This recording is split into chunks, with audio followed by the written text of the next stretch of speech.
Donc là, on est deux en chasse-patate dans le dernier tour. Et là, je fais dans le fossé. Et il lui a dit, ne prends pas ma roue. Je me mets minable, j'arrache tout. On est cuit, on est carbonisé. Et là, le miracle.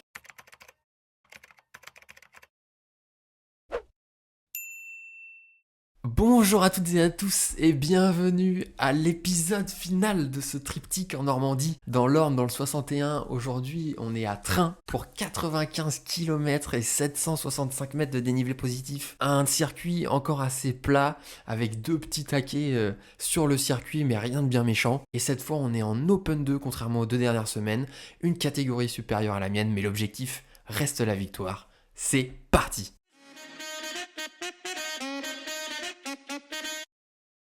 Et encore une fois, je suis seul de mon club, on est en Normandie, c'est pas leur région, donc c'est normal que je sois tout seul, face à 80 adversaires aujourd'hui, sur, vous l'avez entendu, 95 km, puisqu'on est en Open 2, la catégorie qui est au-dessus de la mienne, puisque je suis en Open 3. Il y a une vraie différence au niveau kilométrique, puisqu'on passe d'alentour 75-80 km à là 95, voire 100 km. Et ces informations, elles sont pas anodines pour moi, faut que je les prenne en compte, c'est un niveau qui est supérieur, et donc je peux pas aller faire le fanfaron devant le peloton, à aller attaquer à tout va pendant toute la course. Il faut que je sois un peu plus intelligent. Dans cette course-là, il y a beaucoup de gens plus forts que moi. J'ai envie de toujours d'aller chercher la victoire. Je peux pas le faire à chaque fois. Même si là, aujourd'hui, je me sens bien, j'ai plutôt des bonnes sensations, des bonnes jambes. Mais là, il y a beaucoup de gens, il y a beaucoup de gens dans ce peloton qui ont des bonnes jambes. Là, aujourd'hui, la catégorie la plus forte, c'est Open 2. Le peloton est beaucoup plus fort et beaucoup plus homogène. Donc je peux pas faire les mêmes efforts que si la course ne durait que 75 km.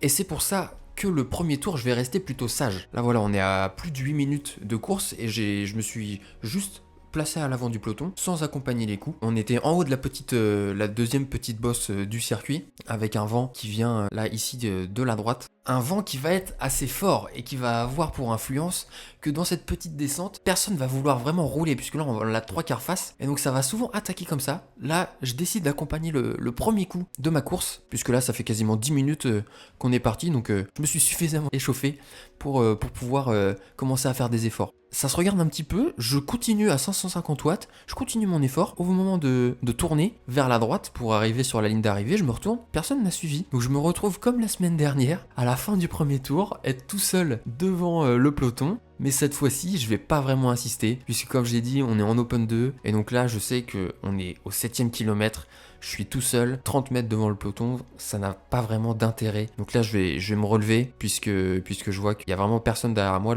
il y a uniquement le peloton. Donc je me fais reprendre par le peloton, et là, vous avez l'illustration de ce qui va se passer pendant toute la course. C'est-à-dire que des coups vont essayer de partir, voilà, à 3, 4, 5 coureurs, et après, voilà, il y a toujours 6, 7, 8, 9 et ainsi de suite. En fait, il y avait beaucoup de gens, beaucoup trop forts. Tout le monde voulait participer aux attaques, tout le monde voulait participer à l'échappée, ce qui va faire qu'aucune échappée ne va vraiment se créer puisque personne n'arrivait à vraiment faire la différence. Mais cette analyse-là, je l'ai pas tout de suite. Je continue à faire des efforts en espérant qu'une échappée va se créer. J'essaye de rattraper les quelques fuyards qui ont essayé de partir. Mais là, ce que je sais pas encore, c'est que dans ma roue, ça me suit. Là, on est dans le premier petit taquet du circuit. Voilà, j'essaye de produire un gros effort en me disant, ça va peut-être pouvoir le faire. Mais non, je me retourne et il y avait tout le peloton. Ça, je vais le comprendre au bout d'une demi-heure de course. Je vais arrêter de me fatiguer pour rien. Tout le monde est beaucoup trop fort. Après la première demi-heure et jusqu'à 1h15 de course, je vais pas faire grand chose, je vais essayer de m'économiser au mieux. Une fois que je vais sentir que les autres vont commencer à baisser un peu de rythme, à un peu se fatiguer, là c'est à ce moment-là que je vais reparticiper au coup vers l'avant pour pouvoir essayer de faire une différence. Un exemple de ce que je viens de vous expliquer, là on part à 5, là je vais prévenir mes compagnons qu'on a réussi à faire un petit trou. Allez, c'est parti, là on est 5. Voilà, donc je les encourage en même temps. On collabore et on roule suffisamment fort normalement pour réussir à maintenir l'écart qu'on a créé, mais non, ça va pas suffire, on va se faire reprendre 2 km plus loin, puisque derrière ça roulait encore plus fort, alors que non, on n'amusait pas la galerie devant, quoi. Et c'est à partir de ce moment-là où je vais me dire, ok, ça partira pas tout de suite, il y a trop de gens trop forts, on n'y arrivera pas, enfin en tout cas moi, je vais pas savoir faire la différence sur ce genre de circuit et à ce niveau-là, il faut que j'attende, il faut que je m'économise. Petite parenthèse à la course, pour vous évoquer une qualité technique dans laquelle j'aimerais m'améliorer. Là, on voit Victor de l'ES Caen qui vient de me dépasser, donc il était derrière moi. Je vais vous montrer comment lui, il va faire pour remonter à l'avant du peloton tout en étant au milieu du peloton. Remonter un peloton sur les côtés, ça va, je commence à savoir faire. Il faut pas avoir peur de manger l'herbe sur le côté, mais ça pour le moment j'arrive à le faire. Mais remonter un peloton alors qu'on est au milieu, c'est-à-dire que psychologiquement il faut se dire que dès qu'on voit ne serait-ce qu'un tout petit trou, eh ben il faut s'engouffrer. Il faut s'engouffrer pour remonter les places comme ça en faisant un minimum d'efforts. Là on va voir dans le virage, hop, il voit un trou, il y va, et il était derrière moi, et à la sortie du virage, eh ben, il est 4 lignes devant moi, on le voit même plus, alors que ça lui a demandé absolument aucun effort par rapport à moi. Moi, au contraire, ça va me demander un effort supplémentaire d'aller revenir à la position à laquelle j'étais au début, avant le virage, et ça, c'est des efforts qui, évidemment, comptent à la fin d'une course, qui sont vraiment de la qualité technique pure. J'ai pas suffisamment d'expérience, il faut vraiment que je me fasse violence psychologiquement pour me dire que dans un peloton, dès qu'il y a un petit trou, une petite brèche qui s'ouvre, il faut vraiment que je l'exploite au maximum pour pouvoir m'économiser le plus pendant une course. Après la mi-course, après m'être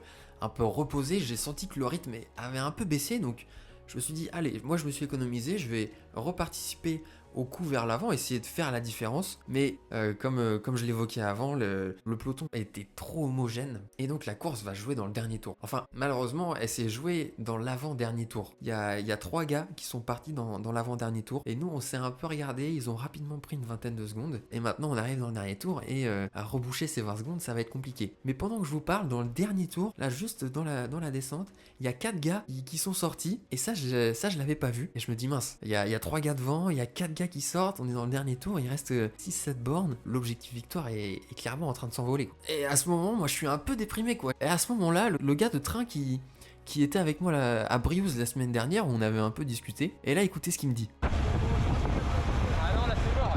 Et voilà, moi je lui réponds que c'est mort. C'est mort pour aller essayer d'accrocher une belle deuxième place comme j'avais pu le faire à Briouze la semaine dernière. Et après ce petit échange, moi je me dis mince quoi, j'ai encore des jambes, mais il faut que je tente quelque chose. Et alors qu'on arrive au petit taquet du dernier tour, je me dis tant pis, j'ai encore des bonnes jambes, je veux pas avoir de regrets. Et donc là c'est parti, je lâche tout. Je suis à plus de 700 watts, je vais maintenir un très très gros effort jusqu'en haut. Il faut pas que j'ai de regrets. Là on rattrape les quelques personnes qui avaient essayé d'anticiper. Là un gars de camp anticipe mon retour pour pouvoir m'accrocher la roue. Il va réussir à le faire. Je continue, je maintiens mon effort à plus de 350 watts. Et à un moment je me retourne et on est que 2. Il y a le gars de camp qui a réussi à accrocher ma roue et derrière ça a pas suivi. Et là vous voyez je commence à baisser des watts parce que ça fait déjà 2-3 fois que j'ai demandé au gars de camp de me prendre des relais. Sauf que dans le premier groupe, il y a un gars de camp. Et dans le deuxième groupe, là, des 4 qu'on voit juste là-bas, ils sont pas très très loin. Et ben, il y a un autre gars de camp. Donc lui, il a aucune raison de me relayer. Et ça me déprime. Et après, je me dis, allez, on est dans le dernier tour. C'est pas grave, de toute façon. Si je me fais rattraper par le peloton, au sprint je suis nul. Donc je repars à 350 watts. Et là, le miracle, Victor de l'ES-Camp, qui est un bon pote à moi, qui nous reprend, qui nous a rattrapé. Il a réussi lui aussi à sortir du peloton. Et il me prend directement un relais. Il m'aide, il me prend des relais. Donc moi, tout de suite, je lui remboîte le pas pour lui dire que je veux collaborer avec lui, qu'on essaie de collaborer ensemble. Donc là, on est 2 en chasse-patate dans le dernier tour, à 5 km de l'arrivée, avec un autre gars de camp qui est derrière nous. Mais pour le moment, je m'en préoccupe pas. Moi, je suis juste content d'avoir un compagnon de chasse-patate pour rouler ensemble et essayer de revenir à l'avant de la course. On maintient un gros effort, hein. Toujours des relais à plus de 380 watts, 400 watts. Là, franchement, je fais pas semblant, hein. Et ça fait déjà plusieurs minutes que c'est comme ça. Depuis l'attaque dans le petit taquet, je donne tout, je me mets minable, j'arrache tout pour essayer de rentrer. De toute façon, la course, elle se finit dans 5 minutes, c'est fini. Et Victor qui me régale, qui lui aussi appuie de toutes ses forces sur les pédales. Je me suis retourné à ce moment-là. On avait un vrai trou de plus d'une centaine de mètres. Je me dis, ok, maintenant, c'est vers l'avant que ça se passe la course. Le point qui était qu'un petit point tout à l'heure, il grossit de plus en plus, on les voit, on se rapproche. Je réfléchis plus quoi, là je mets vraiment tout. Et alors que Victor me reprend un relais, l'autre de camp décide enfin de prendre un relais. C'est ce que je pensais. Sauf qu'en fait là on l'a vu très rapidement, il a jeté un petit coup d'œil à Victor et il lui a dit ne prends pas ma roue. Et ça, sur le moment, comme j'étais vraiment à bloc, j'ai pas été assez lucide. Je reste dans la roue de Victor, c'était une grosse erreur de ma part. Victor, il avait pas à m'emmener, à m'aider à suivre la roue de son collègue. Il met une énorme boîte, alors que nous, ça fait déjà plusieurs minutes qu'on était à bloc. Je réagis trop tard, c'est une grosse erreur de ma part, je suis sec. J'essaie de prendre le virage le plus vite possible pour perdre un minimum de temps. Et là, je vais dans le fossé, un petit peu de jardinage. Et malheureusement, moi, j'arrive plus, je relance à 500 watts péniblement, c'est dur. J'encourage Victor à me prendre encore un relais, alors qu'il a vraiment aucun aucun intérêt à le faire, mais on arrive dans la dernière petite bosse du circuit, là, on est à 1 km 500 de l'arrivée, et je me dis, allez, c'est parti, faut plus réfléchir, là, ils sont vraiment pas loin, ça se regarde. Sauf que le problème, le gars de camp qui nous a attaqué, eh ben, il réattaque le groupe de contre. Je suis toujours à 500 watts depuis un moment, c'est super dur, et je veux pouvoir jouer cette 4ème place, puisqu'il y a toujours les 3 autres de devant. Et heureusement, comme il y a un vent de face, personne devant veut rouler, et nous, on arrive à combler les derniers mètres qui nous séparaient d'eux. Sauf que là, on est à 500 mètres de la ligne, on est cuit, on est carbonisé. Le réflexe que j'ai, c'est quand même d'essayer de remonter le peloton, puisque le dernier virage à droite, qui est un virage à 90 degrés, il est à 150 mètres de la ligne. J'avais fait la course l'année dernière, et ce qui s'était passé, c'est que l'ordre dans lequel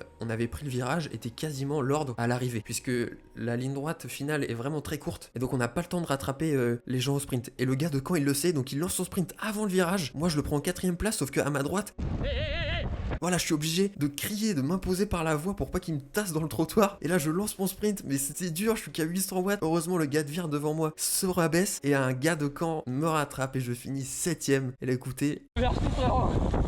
C'est énorme. Ouais, voilà, je suis super content. Je remercie direct Victor qui m'a régalé pendant ce dernier tour. J'ai tout mis, je pouvais pas mettre plus. Ouais, écoutez ma respiration.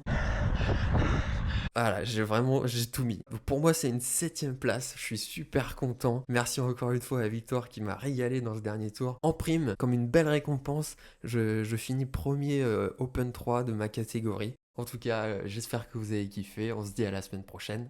Ciao!